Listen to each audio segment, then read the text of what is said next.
ముక్కోటి ఏకాదశి సందర్భంగా ఉమ్మడి మెదక్ జిల్లాలో వైష్ణవ ఆలయాలన్నీ భక్తులతో కిటకిటలాడుతున్నాయి.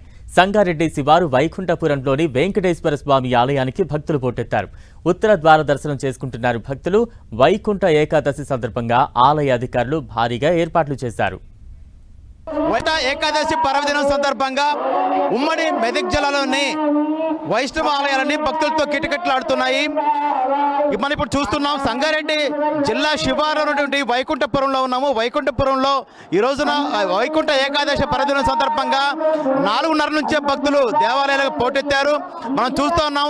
సుమారుగా 1,50,000 వరకు ఇక్కడ భక్తులు వచ్చే అవకాశం నేపథ్యంలో ఇక్కడ నిర్వాహకులందరూ కూడా వైకుంఠపురం దేవాలయ నిర్వాహకులందరూ కూడా ఏర్పాట్లు చేశారు. ఎక్కడ కూడా భక్తులకు అసౌకర్యాలు కూడా ఏర్పాటు చేశారు. మనతో పాటు ఇక్కడ దేవాలయ నిర్వాహకులు వారితో మాట్లాడే ప్రయత్నం చేయాలి. చెప్పండి స్వామి, ఎలా జరుగుతున్న కార్యక్రమాలు?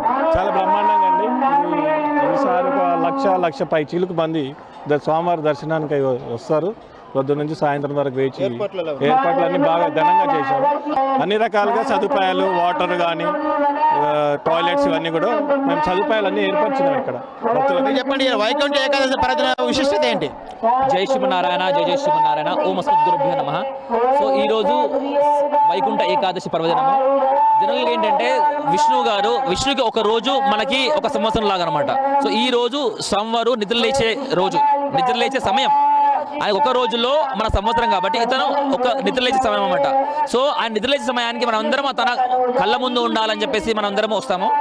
సో జనరల్గా మన వైకుంఠపురంలో ఎవ్రీ ఇయర్ జనాలు పెరుగుతూ వచ్చారు. మీరు మాట్లాడాలండి, కమిటీ సభ్యులు ఈసారి మనం 2 లక్షల మందికి పైగా ఏర్పాటు చేయడం జరిగింది. అంటే మనం ప్రసాద వితరణ చేస్తాము. సో దానితో పాటు సేవకులకు కూడా అన్నప్రసాదం ఉంటుంది. సో సంగారెడ్డి దగ్గరలో ఉన్న వాళ్ళందరూ సంగారెడ్డి యొక్క శ్రీ వైకుంఠపురం దర్శించుకోవాలి. అదేవిధంగా మీరు ఏ ఊళ్ళో ఉన్నా కానీ మీ దగ్గర ఉన్న విష్ణు ఆలయాల్లో ఈ దర్శనం చేసుకొని ఆ దేవతను అనుగ్రహం పొందాల్సిందిగా ప్రార్థన. మనం చూస్తాను ఇక్కడ మొత్తం ఉదయం 4:30 నుంచే భక్తులందరూ క్యూ లైన్లో నిలబడి దర్శనం కోసం వేచి ఉన్నారు. మనం ఇక్కడ ఎలాంటి అవాంఛనీయ సంఘటనలు జరగకుండా కూడా పోలీసులు కూడా పూర్తి స్థాయిలో భద్రత ఏర్పాటు చేశారు. తొక్కిసలాట జరగకుండా మనం చూస్తున్నాం క్యూ లైన్ ఏర్పాటు చేశారు. ఈ క్యూ లైన్లో భక్తులు శ్రద్ధగా భగవంతుడు దర్శించుకునేందుకు అయితే మాత్రం వెళుతున్న భక్తులు మనం చూస్తూ ఉన్నాం. మొత్తం మీరు చూస్తున్నప్పుడు నిర్వాహకులు అయితే మాత్రం 1,50,000 వరకు భక్తులు వచ్చే అవకాశం ఉందని కూడా ఏర్పాట్లు చేశారు. అన్నప్రసాదం కూడా ఏర్పాటు చేశారు. వచ్చే భక్తులకు ఎలాంటి అసౌకర్యం కలగకుండా ఆలయ నిర్వాహకులు మాత్రం అన్ని ఏర్పాట్లు అయితే చేశారు. కెమెరా పర్సన్ వినోద్తో పివి రావు, 10 టీవీ, వైకుంఠపురం దేవాలయం నుంచి.